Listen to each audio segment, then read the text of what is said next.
Hello, everybody. Welcome to a poorly thought out idea. Yeah, this time, unlike the first episode of Ace Combat that you will never see because I realized it was garbage. um, Instead of me explaining a thing, I get to explain a thing. and I bet you, as opposed to me who did no prep and tried to explain everything, you actually did prep. So I did so much prep. you've done better than me so far. Don't worry though; it's still going to be explained poorly, and I think that's the joke. It's fine, as long as it's content. I suppose. Anyway, so Ultra Q is a show that started before Ultraman.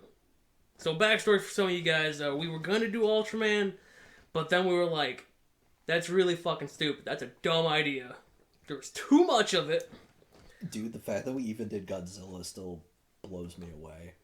Well, that's because like Godzilla's only movies. Yeah, and Ultraman is like each series is like 15 hours. yeah, I'll be honest. I still think a lot of our Godzilla episodes are better than any anime episode we've ever done.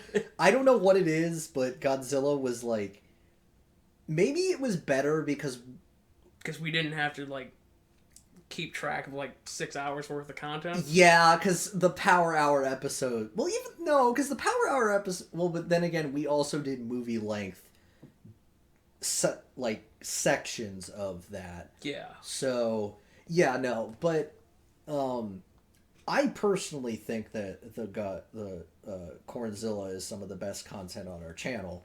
Granted, the views don't add up. It's fine. You see, they saw the Godzilla game and they're like, I don't want any part of that. No, I mean, to be fair, since most of it was the PS4 game. Yeah. Yeah. I tried to spice it up a little bit, but you know, there's only so much you can do.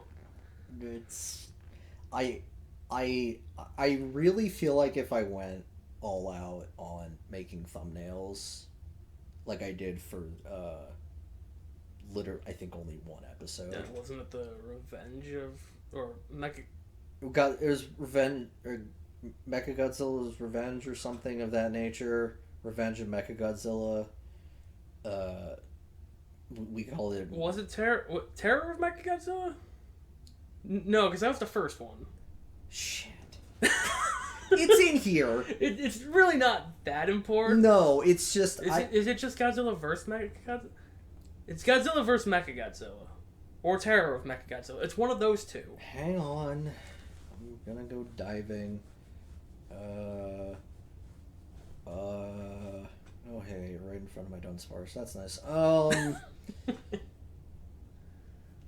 Fuck. Alright, where is it?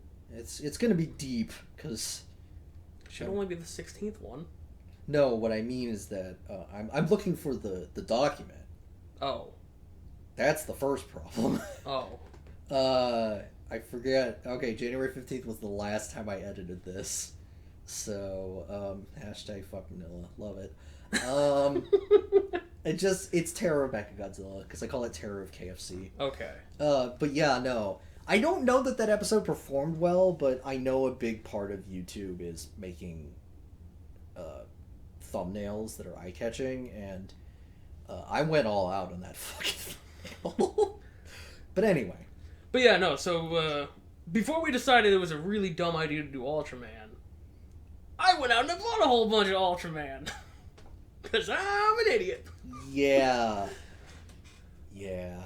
And I ended up with like the first 6 series, and then like a few scattered in between. So I've got like 10 of them over there. Do you have the Pokemon one? I do. Okay. I do have Ultra 7, and that was... I'm going to watch it after I get done with Ultraman. I don't know when these are going to go up. I don't know. That's beside the point. Anyway, we're talking about Ultra Q. Mm-hmm. So, it's mostly kind of like an anthology thing. They share the same characters most of the time, but they don't do anything to like be like, oh no, this is serious. Things are continuously happening. It's just a day in the life of these like 3 characters.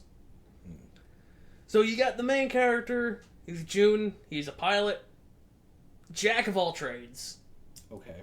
The government relies on him for some reason. He's not even a government guy. He works at this rundown fucking airplane place. Okay. You got his co-pilot, Ipe. Or Ipe.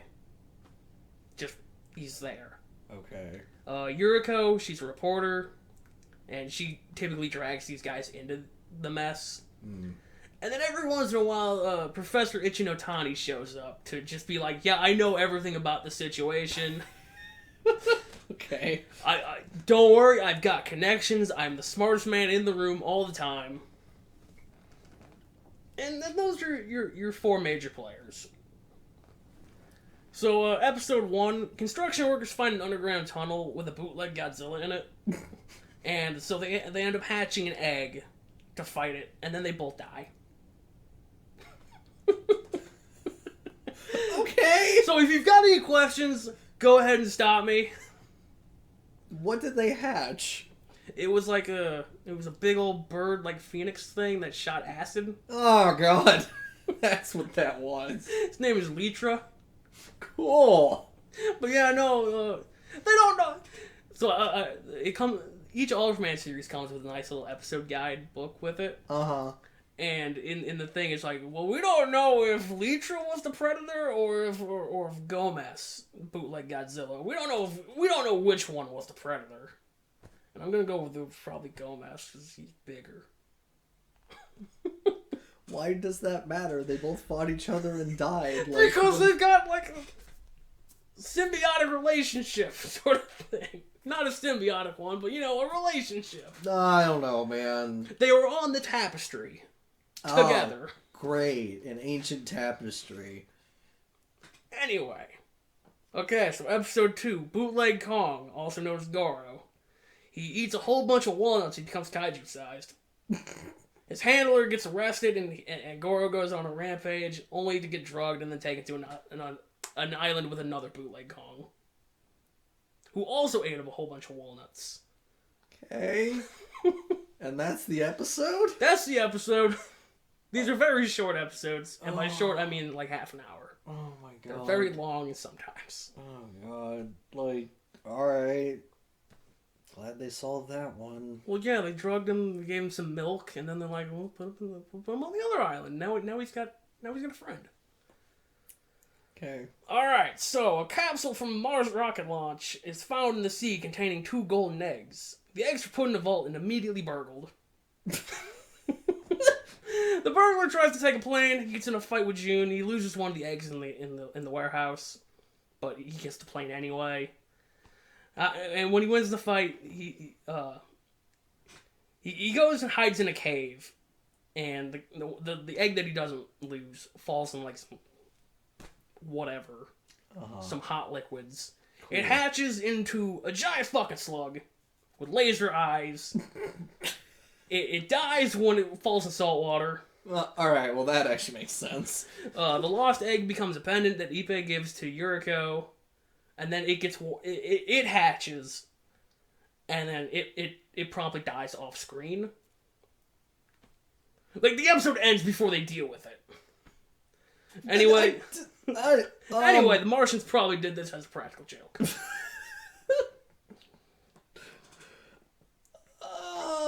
Okay. First off, how did a giant slug come out of an egg you could put into a pendant?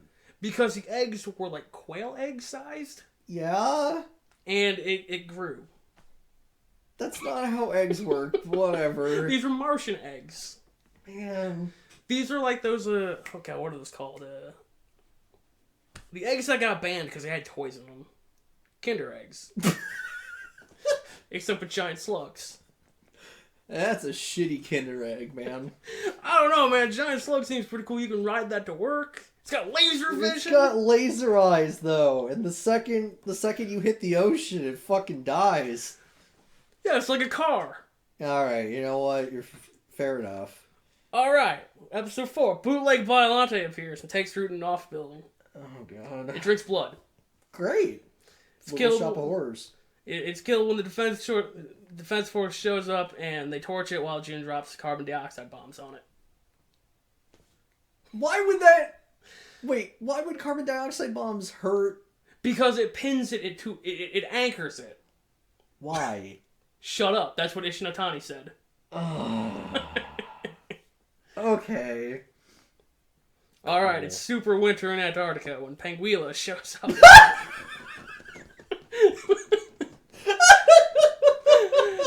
With its anti-gravity powers and negative 150 degree water.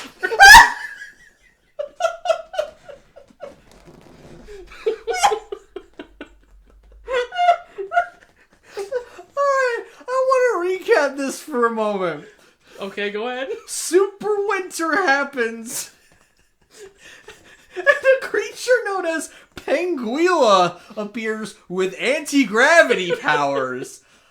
Oh my god, that was like a triple gut punch of bullshit. No, it's really good. Anyway, a scientist who had gone missing for 3 years, and his wife to be shows up looking for him. Okay. They find his moss-eating dog. His what? Moss-eating dog. Moss-eating dog. Okay. And they learn that the kaiju hates said moss, so they fire a moss rocket at it to make it go away. What do you mean, go away? They make it leave.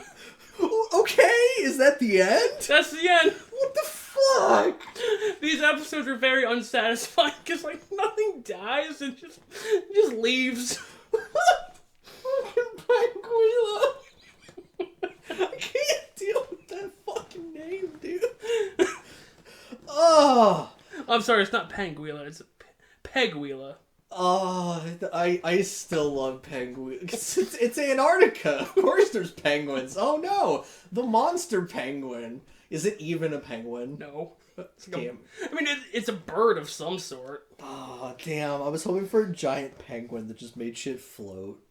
I mean, it does make, like, this, you know, the snow... The big snow machine things, that, you know, Yeah. It makes one of those float. Cool. Yeah, it's pretty cool, this anti-gravity thing that's just complete bullshit. I mean... They don't explain that. It's not as bad as the magnet turtle eating Godzilla, so... Alright, so episode 6. This is the one that I want people to watch. Because Okay. this is the one that's kind of just batshit insane. Okay. So a kid witnesses a bank robbery, and he eventually gets his turtle gets abducted by the robbers. Because the turtle grabs on the dude's leg, and Oh, alright. and the dude just runs away. Kid chases him. He's like, "Give me my turtle back!" Oh my god. The fuck, guys? And so he gets in the back of a car with them, or back of the truck. Uh-huh. He strong arms one of the dude's guns away from him. Alright. He's like, "Can I fire this?" And the bank robber's like, "No, no, don't." And he's like, so he's pulling the trigger, he's not firing. He puts the barrel to his face. Okay. And they're just like, "Dude, what the fuck are you doing?" And this is the child doing this, This right? is the child doing. Okay, got it. Child's an idiot. Awesome. So he does get into fire, and that makes him leave the truck. And he chases them around Benny Hill style. Sick. Because he's like, "Guys, your gun! Also, my turtle!" Oh my god. Turtle's still stuck on the guy, by the way. Of course. They end up in some sort of sewer system, and his turtle evolves into bootleg Gamera. Sorry, I needed to swallow because I had to be careful. Alright. Godzilla... Why did I say that? Alright. Turtle is turned into Gamera when they go into a sewer. Yeah, no, it took some time, but the turtle grew. He's about 1 meter long or something like that. Okay. But he's still bootleg Gamera because he's got ghost powers. I forgot I put that one first. The ability to fly. Okay. He's got turn signals. And a speedometer. What? His shell opens up and there's a speedometer inside. Okay. Anyway, Turtle takes the kid to the Dragon Palace. Also, drugs were taken. By who? Probably everybody on the set. I just... Hang on. Okay, so the turtle has become a vehicle. No, it's still a turtle. You just sit on it. Yeah, but essentially, it has turn signals, it has a speedometer. it took the child to the Dragon Palace. What the fuck is the Dragon Palace? It's this place where the kid wanted to go, and there's like... Okay, so it was a real place. It wasn't just like the turtle just took me to a place called the Dragon Palace. It's clearly a place the child... It's like an alternate dimension. With its own god. You've lost me now. What? It's its own alternate dimension. There's a swing set, and that is it. And a wee tot on said swing set. Separate from the child with the turtle. A second wee tot. Oh god. Okay. Anyway, some bullshit happens there, but don't worry about it. She has a dragon. Well, it's the Dragon Palace. I mean, what would you expect? But yeah, no, she's got a pet dragon or whatever. Anyway, he returns to school, and turtle fever has now taken over. Everybody owns a turtle. Okay. And that's it. That's how that one ends.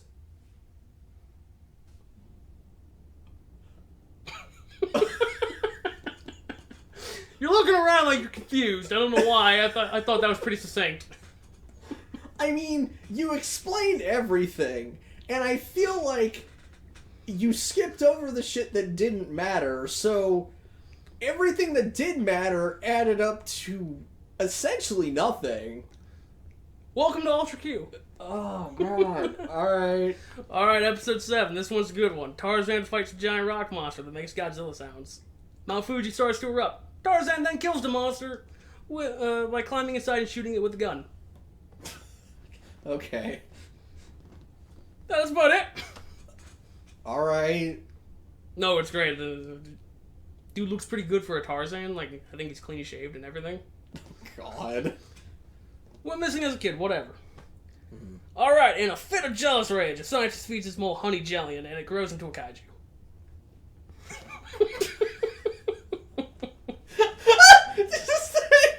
I'm sorry.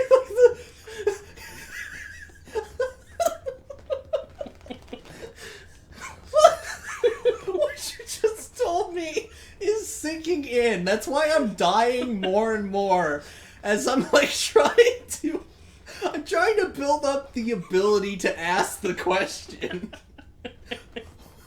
What was he jealous of? He was jealous of another scientist who had a pretty girlfriend. What?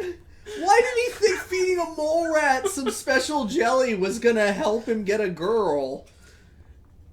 Because he was gonna make the other scientists look bad? With a giant mole? Yeah, because the first... Also, I forgot, I realized I'd forgotten details about what the mole turned into. Just a kaiju. Just a bigger mole. Okay. I was worried I forgot some interesting details, but of course it's just a kaiju rat. Alright. Okay, so it causes havoc in the nearby fields. It's cornered in a nearby cave. Okay. The scientist, the jealous one, yes. He attempts to kill it with explosives. The military also shows up and tries to kill it with explosives. Sick. The mole retreats. Everybody celebrates as a volcano erupts, presumably killing the mole. And the episode ends? Wow. Alright. I'm sorry. Just the phrase... In a fit of jealousy, a scientist feeds a mole rat jelly, and it turns into a kaiju. Well, it was honey jellion. Honey what? Jellion. It was made by very large bees.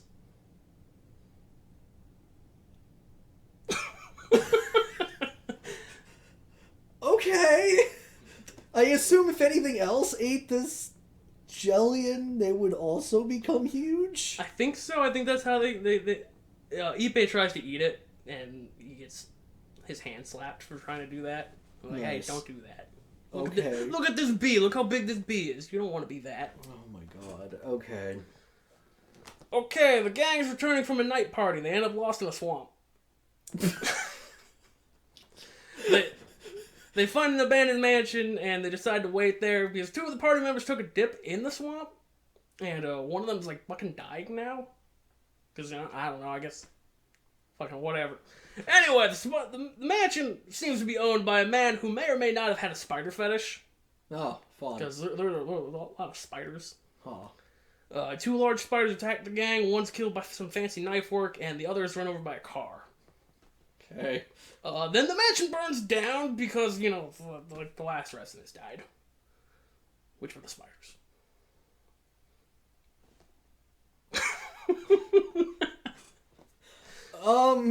Look, there's some, there's a rumor that, the guy who had the spider fetish, he turned into a spider. Okay. Because he brought a rare spider from Europe that killed his daughter. Okay. Or his daughter became the spider. I don't fucking know. It's been like 2 weeks. Okay. But there were some big ass fucking spiders. Cool. And the mansion got to burn down after because nobody else lives there anymore. That's convenient. All right, the bullet train's here. Nobody wants to ride it. Cool. A shoe shine kid and a bartender do the old trench coat trick. Where he sits on top of his shoulders. I don't know why. The bartender's a full-grown man. Uh-huh. Don't really know why that. Whatever. Okay. Ippy pretends to be a cameraman. Uh-huh. Unfortunately, instead of a camera, he brings let's see. He brings an artificial life form onto the train. And the train provides the perfect environment, so don't put it in a safe or something like that. Don't put it in a sealed area. Okay. And he puts it in a sealed area. Yeah. And it turns into Swamp Gorilla. Hijacks the train, also kidnaps the child. Hijacks the train. Yeah, he walks into the control room and everybody's like, "Oh shit, what the fuck, Swamp Gorilla?" And they leave. It's human size? Yes. Okay. Alright. Cool. So, how did he mistake that for a camera? Because it was in a briefcase, and the briefcase looked like a camera case? Yeah. Alright. You know what? I'll believe that. Anyway, the passenger cars are separated in an attempt to stop the runaway train.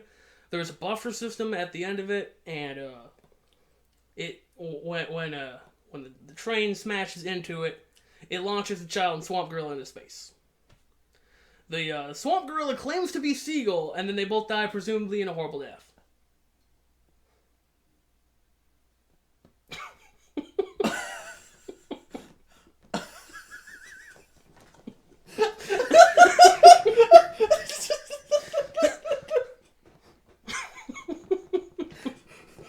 Okay, so apparently the bullet train is going so fast that it's going at fucking... Okay. So here's how I'm looking at it. The bullet train has enough kinetic energy that if it were to be used to launch people, like you stop it and all the kinetic energy gets transferred to, say, a swamp gorilla and a small child, they would literally exit Earth's... pretty much, more or less, exit Earth's atmosphere. Yes. Okay. That's insane. What the fuck about this thing and the seagull? The Swamp Gorilla, he speaks, and he's like, "I am Seagull." How does he do that when he got launched into space? Shut up. Space worked differently in the 60s. And nothing is done about this, is what you're telling me. Yeah, no, they're just in space and they die. Probably. I don't know. There's no getting a child back from space. I'm sorry. Your kid is dead. I mean, you're not wrong, but, the episode literally ends and they don't solve the most pressing problem, which is the kidnapped child. It's fine. It's fine. He was a shoe shiner. He didn't have a family. Oh my god. Nobody's gonna miss him. It's fine. Fucking dark. Alright. Okay, and following up on that... What? The next episode, I'm sorry. Oh, okay. Balloonga descends from space and siphons all sorts of energy, ranging from rocket fuel and electricity. The defense force attempts to destroy it, but they just kind of feed it with the rockets, it just... Yeah, I can see that. Balloonga later eats a typhoon. Sick. And then they launch an artificial sun, and Balloonga's like, "Well, I'm out of here, guys." And then Balloonga goes to eat the sun. The real sun. Balloonga, remember... There's a scientist, man, not Ishinatani. Different science guy. Okay. He's like, I raised Beluga as a child, and then it went back to space, and then it came down on this rocket, which had my real son in it. Anyway, Beluga is a... What son? Child? Child. Oh my god. Adult son. Oh my god. Anyway, Beluga is an eldritch abomination that's supposed to eat, like, solar energy or whatever. But I forgot about that, because, like, Tokyo is really nice this time of year. Also, typhoons are apparently pretty good. I don't know. Don't worry about it. And now he's just gonna go eat the real sun. That's great. And I think they're like, next time you look up at the sun, that might not be the sun. That might be Beluga. What, he just replaces it? What else is he gonna do? Oh my god. Okay. So a strange boat appears outside of a fishing community, and the gang goes to check it out. They find a ship's log, which is dated to be a century old, and a small bird. Okay. The bird flies away, joins up with a young boat thief, and they bond. The bird is identified as a 40-meter monster bird and is promptly arrested. The bird escapes jail and flies out to sea.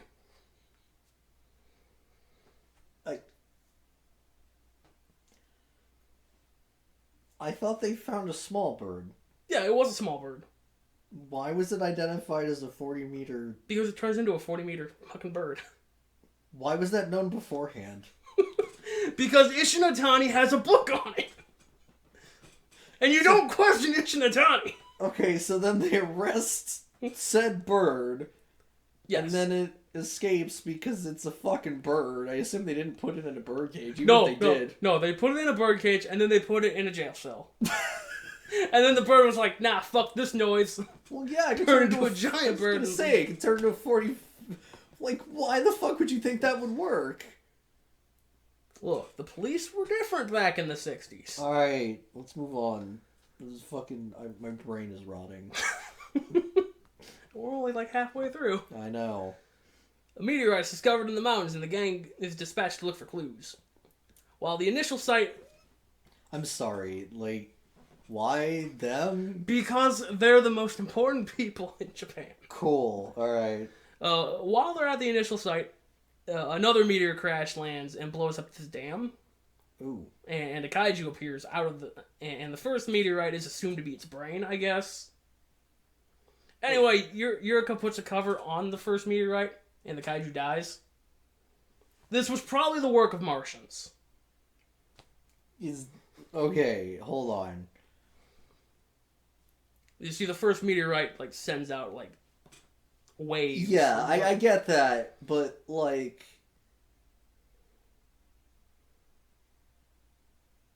Who the fuck is, like, what? At the end, they're just like, probably from Mars, and that's it? That was added from me. Okay. But it did come from space. Fair enough. And they assumed that maybe aliens were fucking with them. I've got this running gag of it's the Martians. Fair enough. I mean, they did unleash the giant slugs. Yeah. Alright. Guess who's back? Pagila, yeah. Who? Pagila? Pangila? Who? The fucking... Oh, God. Wow. Continuity. Not what I expected. Yeah, he returns and he puts Tokyo into a midsummer winter. Wait, I thought Pagila was the anti-gravity monster. Yeah, and the very cold one. Why is the... What? When... Okay, so it was causing the super winter in Antarctica. Yeah, because he has negative 150 degree ice beams or some shit like that. I do not remember that part. That's because you were laughing too hard at the anti-gravity powers. No, I was laughing too hard at Penguilla, the anti-gravity monster in Antarctica. Like, but anyway. But yeah, so the gang, they find a guy pass out in one of their planes. And they're like, yeah, that's probably fine. They bring him inside. Yuriko finds a kid who's looking for his dad. And in a twist of fate, the passed out man is the dad. Of course it is. Also, he's a retired ace pilot.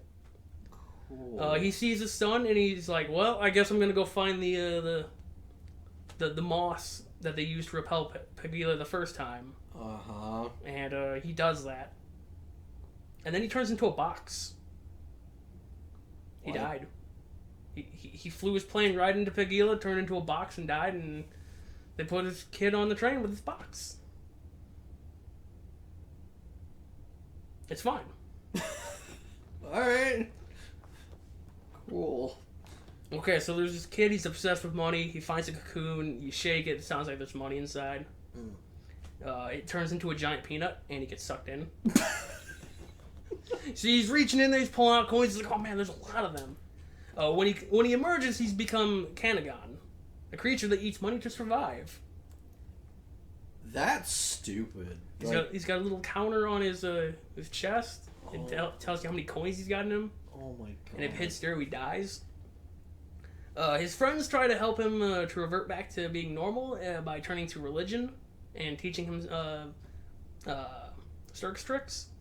Okay. I'm starting to get this now. He turns into a money monster because the child is involved. Something like that. I mean, the child is the money monster. Well, that's what I mean. Is like he got absorbed by it, and because the child was obsessed with money, the monster becomes obsessed with money. That actually makes more sense. I think the monster was always obsessed with money. That's stupid. Because it was a cocoon filled with money. Okay, you know what? That is... Oh, God. Never mind. You... I thought I had a solution, and you ruined it. You're welcome. Yeah. And, alright, they turned him to religion. That's sick. And, she's like... They go to a fortune teller, or whatever. Uh-huh. And she's like, only when Daddy Walrus is flipped over will Canagon get his wish. Is this word for word? Of what I wrote down, or what I heard? What you said. When Daddy Walrus is flipped over, what's his face will get his wish. Are you fucking kidding me? No, that's real. That's what she says, and all of them are like, the fuck are you on? So they leave. Yeah. So he faces off with Daddy Walrus, who's probably not actually a construction worker. He's not a walrus. He's not a walrus. He's a man with a Wario mustache. Okay. But his name is Daddy Walrus. You know what? I thought That's they were weirdly specific, but okay. I thought they were referring to his vehicle? Uh-huh. No, they were referring to the man. Fuck. Great. Alright. Daddy Walrus gets flipped over. Canagon ejects a rocket from its back, launching it into the air. Okay. When he lands, he becomes the kid again. But he comes home and he finds his parents turned into Canagons as well. Because they picked up some money earlier off the floor. And I guess that just does it. Great. There's no payoff to that. That's how it ends.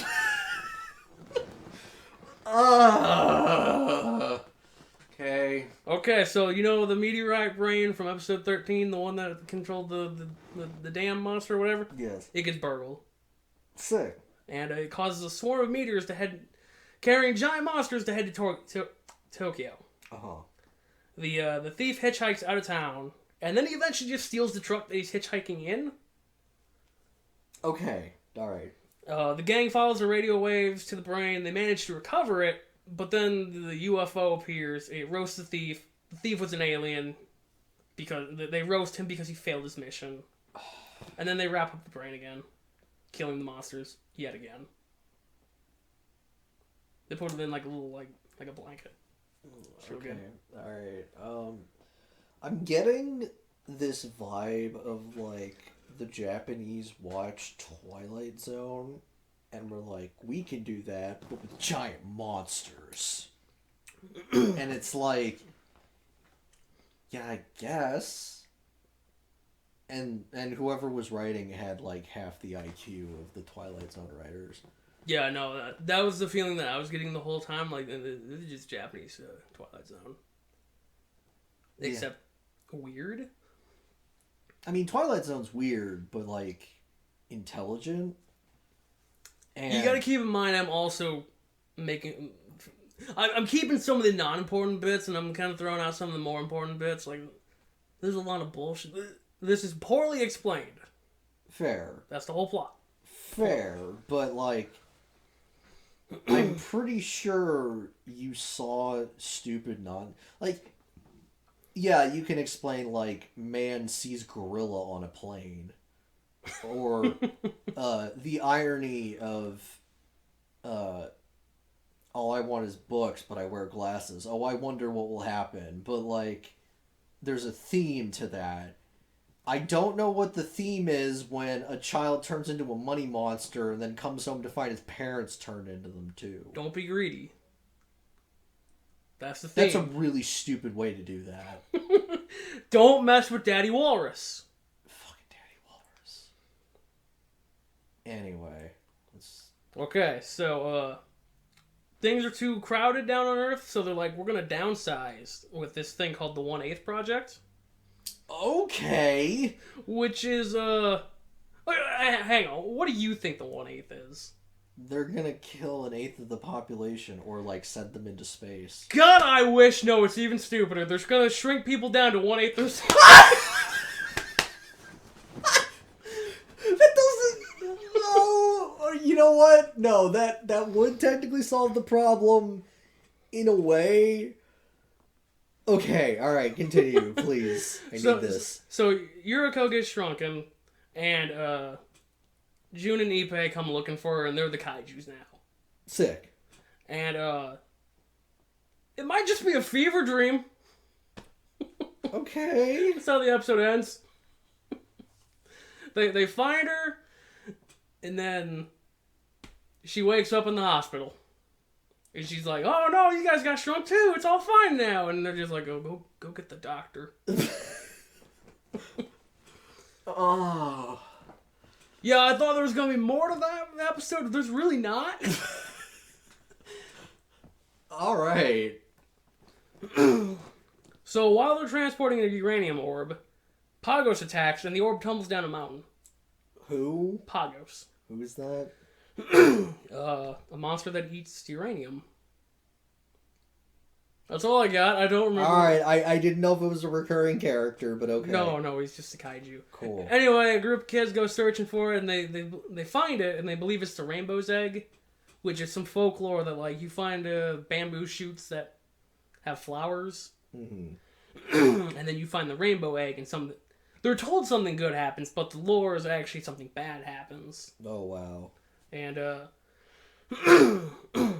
They find it, and it says they think of this. It's this arcane object that will give the power. With the power to allow Grandma to walk again. Anyway, Progress attacks. He gets dusted. The orb irradiates Grandma, and she walks.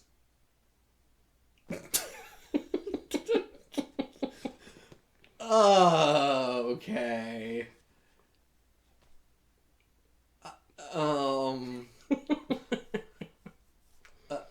What do you mean dusted? He dies. How? Rockets. Okay. They shoot the fuck out of him. Cool. Alright. That's fair. So there's this body snatching monster on the loose from the year 2020. Thank God it's no longer 2020. The future! And it leaves its goo everywhere. Oh, great. Luckily, a man ghost wrote a book and has all the answers how to stop this. What? So the monster splooges on itself and all the bodies are returned.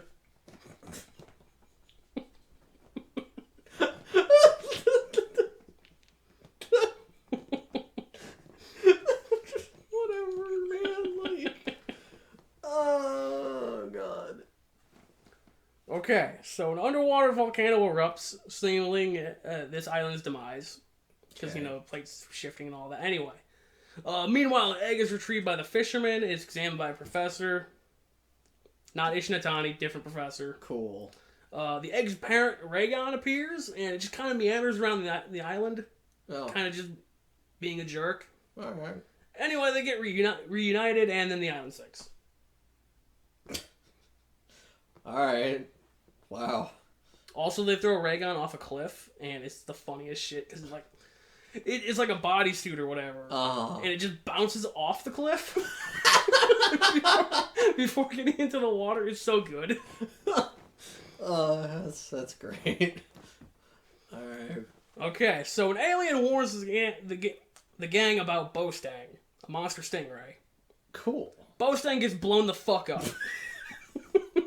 All aliens wear sandals. One might be sitting next to you. Okay. Alright. The episode was really good because nothing happened in it. Sure sounds like it. Except for like the final 2 minutes where the alien's explaining like just that person over there's an alien. So that one too. And it's just people wearing sandals. Oh my god. Okay. So there's this man, he's obsessed with butterflies. Oh god. He gets poisoned by them. He drinks some swamp water. He becomes a giant. A year later, he descends from the mountains. He gets electrocuted. He shrinks back down to normal size. Apparently, this is a story about me. Okay. That's just how it ends. It's like, this is a story about you. It's like... Alright. Yeah, I think the screenwriter. So just don't go in the mountains chasing butterflies. Don't get poisoned by them. Don't drink the swamp water. I think the main thing is don't drink the swamp water. But I think the screenwriters were drunk and or high. Yeah, no, it's real good. Like they didn't have to make a costume for this one. It's just a dude. Of course. With a really hairy chest. Sick. Awesome. Okay, so an octopus shrinks a... I'm sorry. An octopus sinks a fishing ship. Okay. That was gonna get like... huh.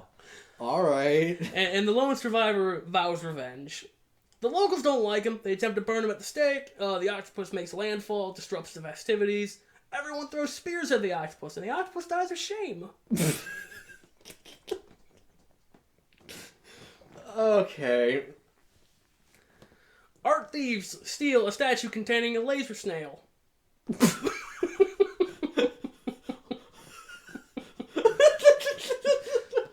Spies get involved. Okay. A snail grows into a kaiju, and I mean this literally, it drills its way out of the building. With what drill? Like Its just shell. That's not a snail. Is it not a snail? Snails don't have the conch shells. Well, this one did. That's weird. Things were different in the 60s. Maybe it was the sea snail. I don't fucking know. It was mad. That's what it was. Anyway, it kills most of the thieves in the process. Cool. Snail gets roasted. 6,000 years of curse? Is that the introduction to an episode or the end of the last one? The end of the last one. For killing the snail? I thought it was in a lab. What the fuck? No, it was in a statue. Oh, God. And they radiated the statue, and the snail comes out, burns like a lot of the city, and then it itself gets burned. 6,000 years of curse. Don't want to be here in 8,050, 66. Snail's gonna come back. It would be 7,966. Shut up. Don't worry about it. It's fine. Cool. I can't do math. While under the effects of hypnosis, a girl does a few murders and petty burgles. Wow. That's dark. Apparently, hypnosis is unbalancing your bioelectricity. Sure. That's a thing. But yeah, it's fine. It's fine. It's fine. Sorry. Dynamite Joe and his size-changing alligator Oracle Peter go missing. Okay, wait. Wait. Is this the same episode? No, it's a different episode. What the flying fuck? How did the hypnotized lady get resolved? She, stopped getting hypnotized. What did they do about the murders and shit? We aren't gonna worry about those.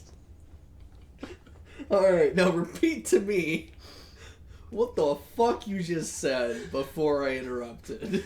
Dynamite Joe and his size-changing alligator Oracle Peter go missing, and it's up to the gang to find them.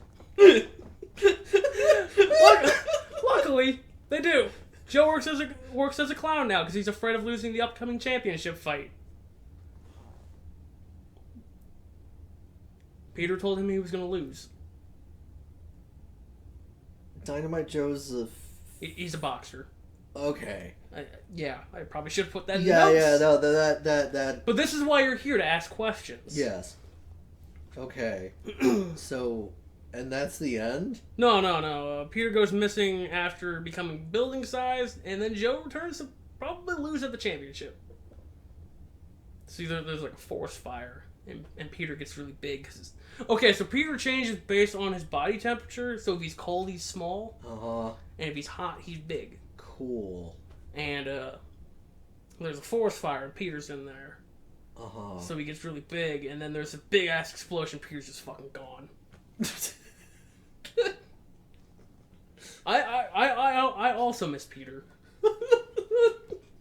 He was the best part of that episode, because it's just fucking Oracle alligator. The alligator got really big, and then I guess it popped. Yeah, no.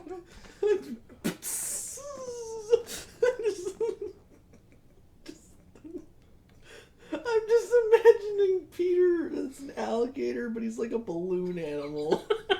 And he just inflates. But alright. Okay, so returning from Hong Kong, June and Ippei find themselves in the fog machine dimension. They fight a criminal, and then they escape the walrus of the clouds.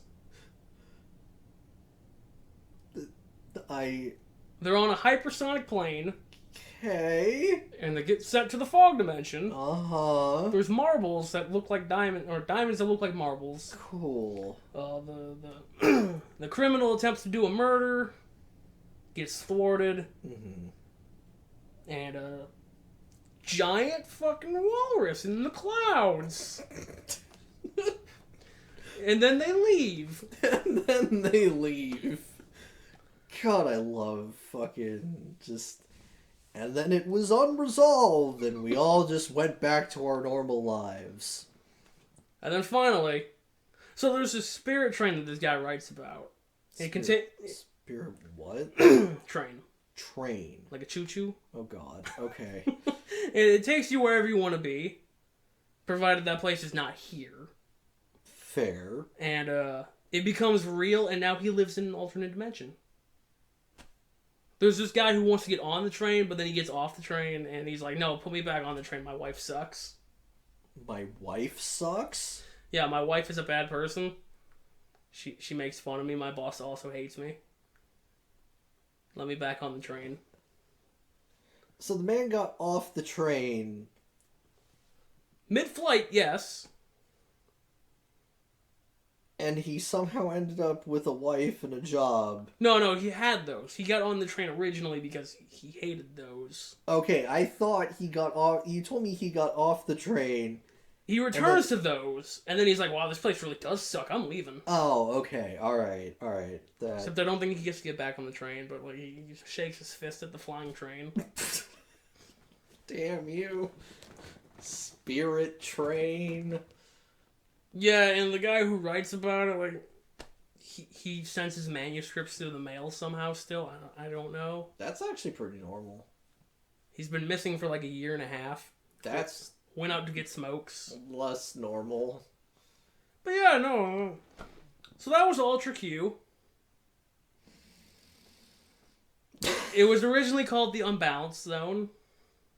That's a terrible name. And the word ultra got really popular because of the Olympics or something like that. Okay. And they're like, well, what if we change the name to include ultra and also Q for question?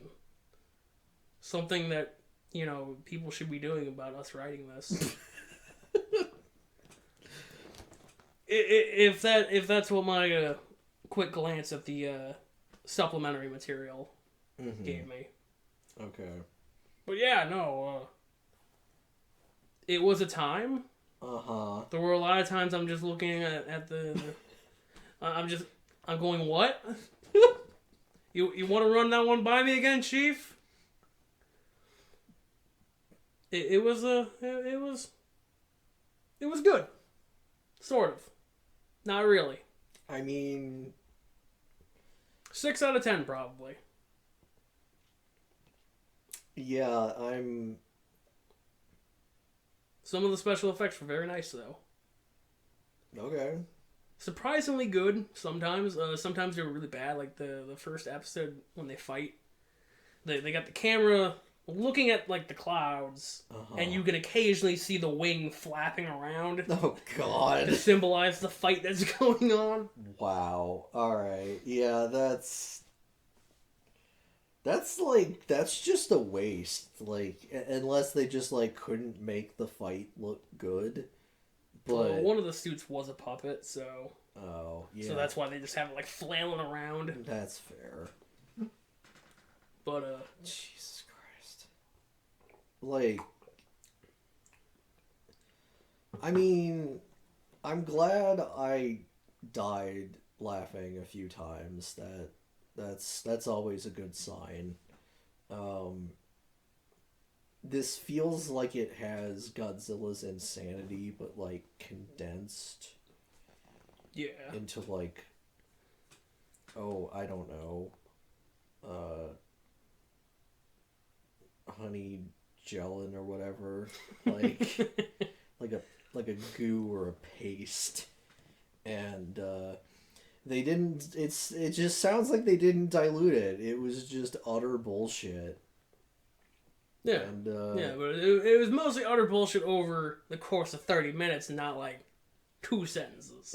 Fair, I get that, but no, there was still some like bullshit in it. Like, I don't know. I feel like anything you could add to that would just be fluff and not like it can't possibly be. I don't want to put this. It doesn't feel like you could possibly like you can put fluff over top of it, but it still has a gooey core of insanity that you're not gonna like any exposition and random crap that's going on isn't going to dilute the fact that some of this stuff makes no fucking sense. No, it makes perfect sense, I swear. Don't watch it to find out, though. Like, it's definitely not designed to make sense, and